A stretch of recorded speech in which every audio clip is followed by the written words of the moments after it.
When you start to do compressions on an adult, you're going to hear their ribs cracking and popping. You're going to hear cartilage breaking.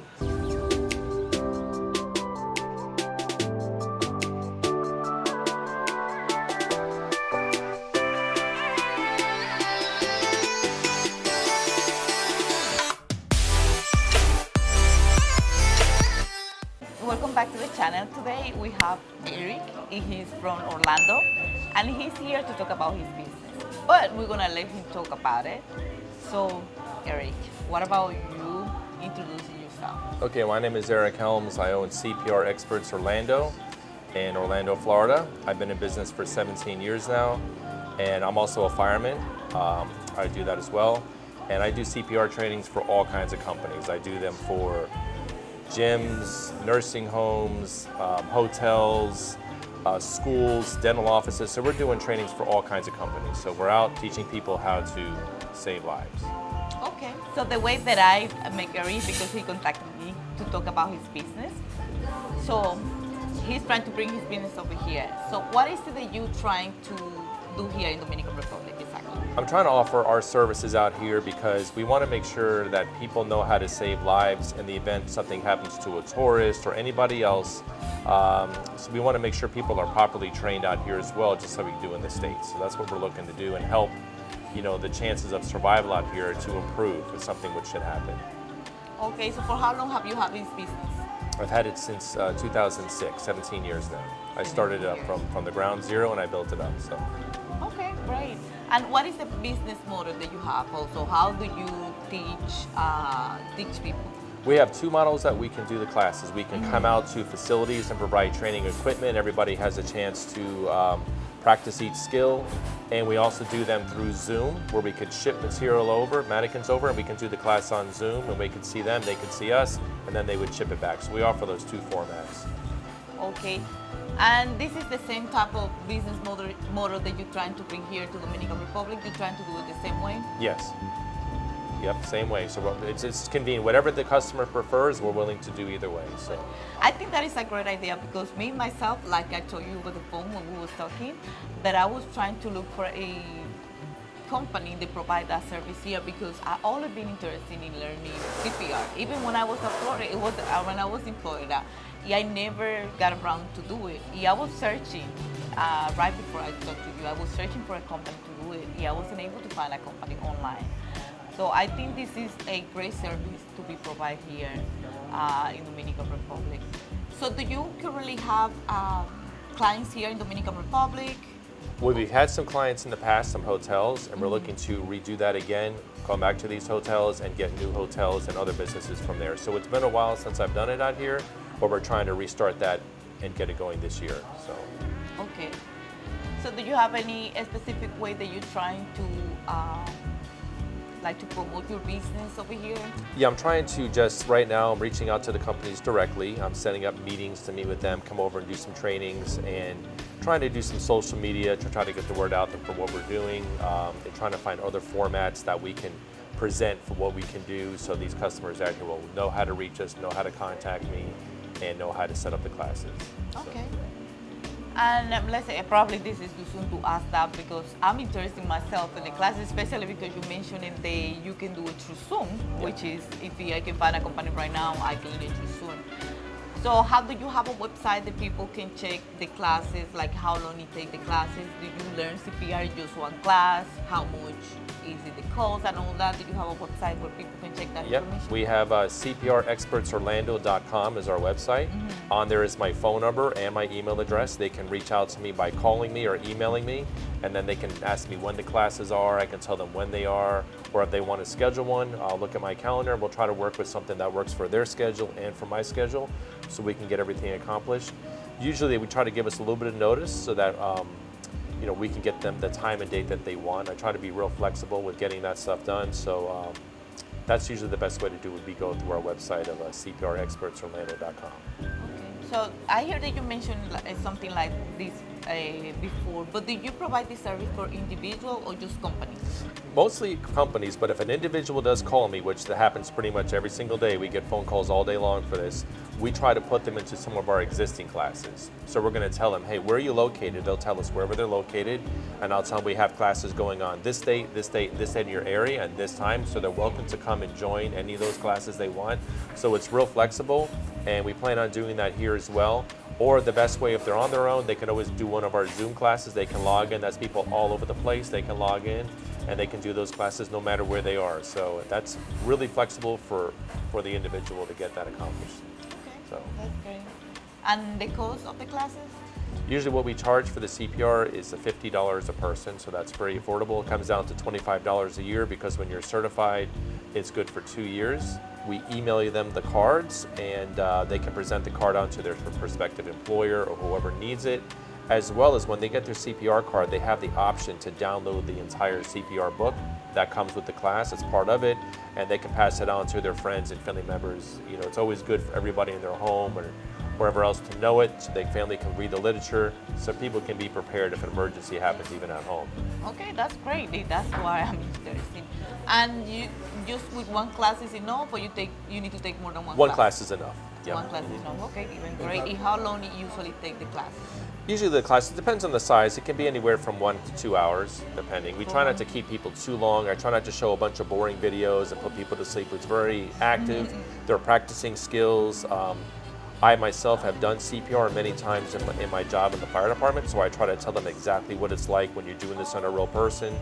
So I try to give that realistic approach to the class. So Okay.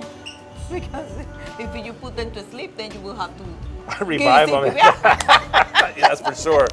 We don't want that to happen.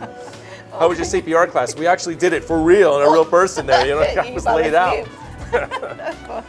So just to understand, so you saying that 1 to 2 hours somebody can learn CPR and be certified? Yes, but if they're not getting it for whatever reason, I'll stay as long as needed until they feel comfortable with these skills. So I want to make sure that they feel good when they walk out the door.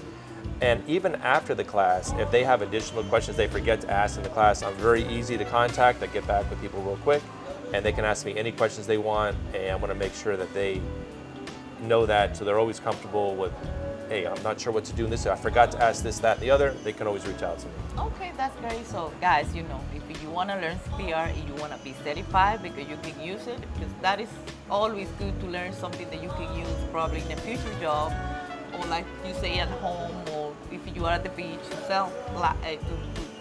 save a life, that would be great.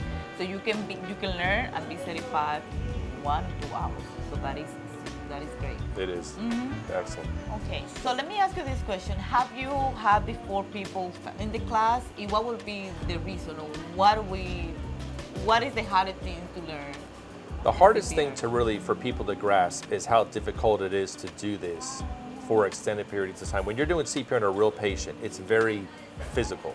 You can get exhausted real quick. So they would fail if they're just not if they're compressing in the wrong spot, and I've told them over and over again to keep pushing on the stomach, for example, rather than the chest. If they're not understanding, if they're getting everything wrong over and over again, then we're gonna say, listen, maybe you'll come back another day and we'll try again with you, and then you'll have a chance to get more practice in. Because maybe they need that. Maybe they're a slow learner for whatever reason. So I try to be real patient if that does happen. So that's usually how we handle that. They can come back another day if it's extending the class super, super long or something. So. Or it can be that somebody probably is nervous and they just keep hitting the wrong place. Yep. Okay. And we discuss, you know, one of the things I do try to discuss is CPR does not look like stuff you see on TV shows and movies. It's much different than that. So when you do it for real, we try to tell them exactly what to expect, what happens with the human body and the emotions involved, everything like that, and things that they can do if they do panic and freeze up, how to alleviate that situation. So I try to discuss that too. Okay. So that is the only reason that most of the time people fail. That's the only reason that everybody. So. I would say just because if they're not getting it and they just keep asking too many questions, and it just is not that it's too many questions, they just keep repeating the same mistakes over and over and over. If they're just so nervous, I'll say maybe we'll come back in the smaller setting, maybe in front of all the other people in the class, they feel nervous about it. So then we'll offer, hey, listen, come back, and maybe next week's class is smaller and they can join that and they feel more comfortable. So they handle it that way. Pretty much the same thing. Okay, that's good to know.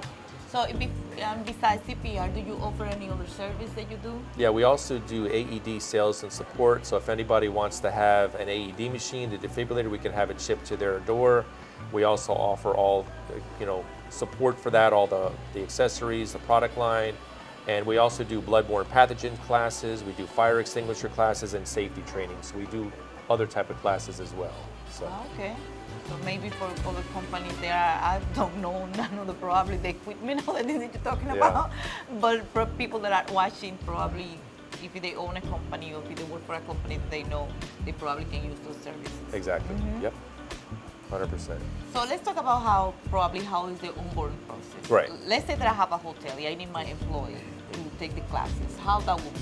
So the company would reach out to me, and we would discuss how many people they want to be trained, on what date do they want, what time, how many sessions do they need? Do they need me to stay there for 2 sessions for the day? Is it 1 large class?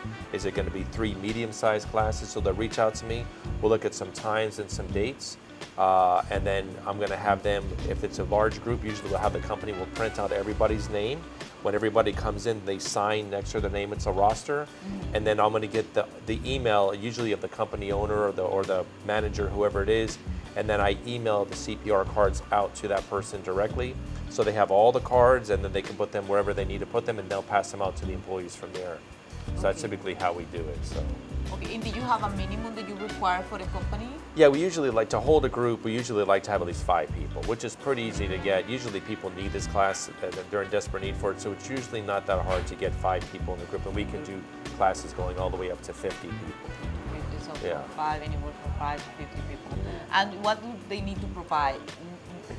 The individual classes or a company, do you have to provide IDs or what they need to provide? No, they would just come in, they would sign a roster, provide me with an email address, and if it's a big facility, usually they have a lot of chairs for their people to sit in, they'll have a table, something they're going to be comfortable to have, and then I bring everything else. I bring all the equipment, all the machines, all the training material. I'm going to provide that. They just have to provide the chairs and tables for them to sit at. And then you will bring everything else that's needed for the class? Bring everything else. Whether it's a Zoom class, we'll ship it over, or if we're going to come out, I'll drive out or come to them directly, and myself or one of my instructors we'll supply everything else and put it out. So. Oh, yeah, that is interesting. So if I decide to take the online classes, then I will have to wait until you ship the, Usually what we would do, we would have a class out here, we would have a location, we would tell them, hey, we're going to have a class here for you guys, we'll ship the material there, then you could go to that on the Zoom, or you could have it, if you wanted it to your house directly, I could ship it to you like a mannequin, then you would just ship it back to me. And then, okay, just to take the class and then I will ship it back to you. Right, yep. Okay, probably that way here, I mean, how, I'm just curious, how will the mannequin, how much will weigh a mannequin? The mannequins weigh about 10, 12 pounds. Okay, something like that's they're not too heavy. It's not those big old school ones with the legs and all that. Those are like look like a baby. They have baby one, they have child one, we have adult ones. I even have choking mannequins. You have to put a ball in its mouth and you practice getting it out. We have a lot of good equipment that a lot of the other companies don't have. I've invested very heavily into the best training equipment there is. So when you're doing this, it's the most realistic approach that you can have. Okay. So real situation. Yeah, so you're doing it, you're like, listen, this is the closest thing we have to a real person, these mannequins that I have, and people really, hey, these are really neat. Really gave me a good feel for what it's like. So that's typically what we try to do and the way we run everything. So. Okay. So, Erik, what makes you choose Dominican Republic to bring your business? Are you expanding, like, are you going international?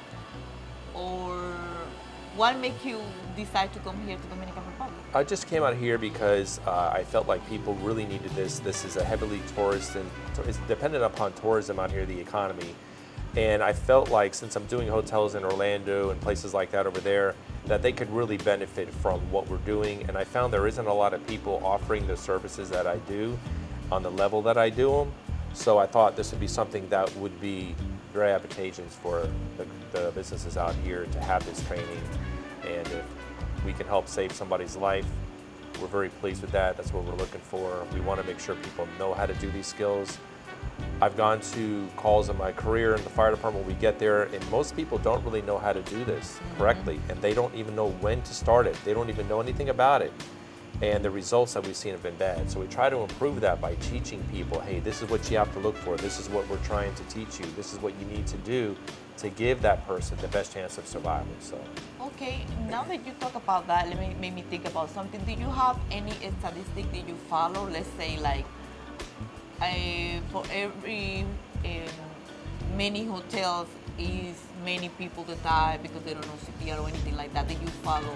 It's really hard to say its exact percentage of who survives and who doesn't. There's so many factors involved, but I try to follow the American Heart Association guidelines, which is the one that we try to follow to do our practices, what people should be doing, but I'm not sure if there's an exact percentage of who's surviving and who isn't, but I know that it could be improved upon, whatever it would be, if people are properly trained. So I would meaning more as if they don't have a CPR people trained to provide that service. If it's any, do you have any statistical people dying because they don't have the proper training in their well, staff? I don't know if there's a statistic for that, but it is definitely not good from what we're seeing. No good, okay. No, not good. People don't even know how to properly, people think you start CPR when someone's choking. We don't do CPR when they're choking. It can result to that, for example, but initially we'll do something else. But we just really want to get the education and the knowledge out there. There's different ways of doing CPR as well, and especially if it's on a baby, a child, an adult. It just depends, but we try to really teach them the proper way for each type of CPR, depending on adult, child, infant, the classification that we're doing it on. So tell us some things about CPR that people don't know. Well, the one thing I could tell you is that every minute that goes by without CPR being initiated, their chance of survival decreases by 10%. And after 4 minutes of no CPR being done, it is then permanent brain damage. And after 10 minutes, we can typically not save you anymore. So the important thing about this is initiating it and beginning it immediately right away. That's the important part. So we try to stress that to people. The easiest way to save somebody is if you do have an AED machine, you witness the event happen and you can begin the CPR immediately. That's the big difference. So. Okay, that is a great news. I know there are a lot of people don't know that information. Like I didn't know. Right. I didn't know that after 10 minutes you can even get anybody back to life. No. So I know that you want to expand your business, you want to bring your business over here. But have you ever thought about relocating or moving to the Dominican Republic? I don't know if I would relocate here permanently, but I'll probably come over here every 3 months. So that's, I can come more often, but typically I'll come every 3 months over here to oversee things and to offer classes every 3 months. So I think that's pretty regular in the beginning until we build it up more and more then to see how it goes from there. So. Okay. And one last question. Tell us in your own words, what do you think CPR is important, and what it is important for everybody to learn CPR? I think it's really important because it's just a good life skill to have.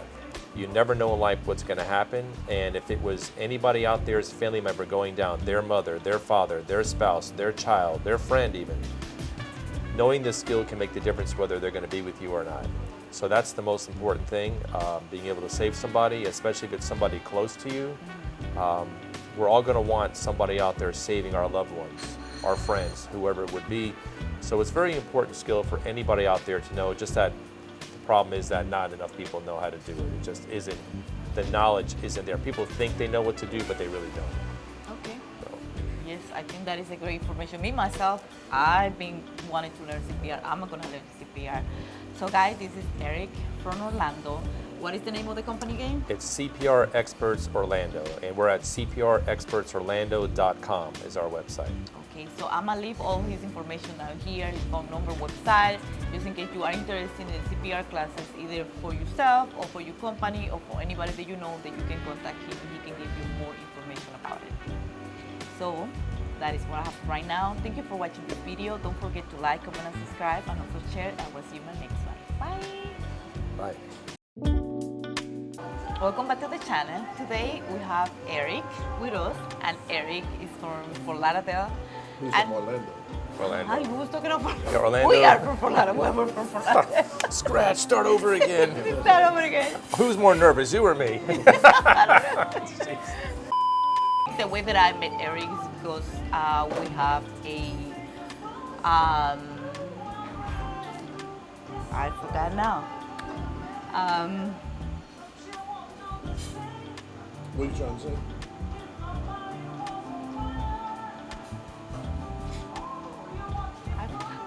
The wolf You was didn't like, say I do. Well, your video, I watched your videos all the time ago.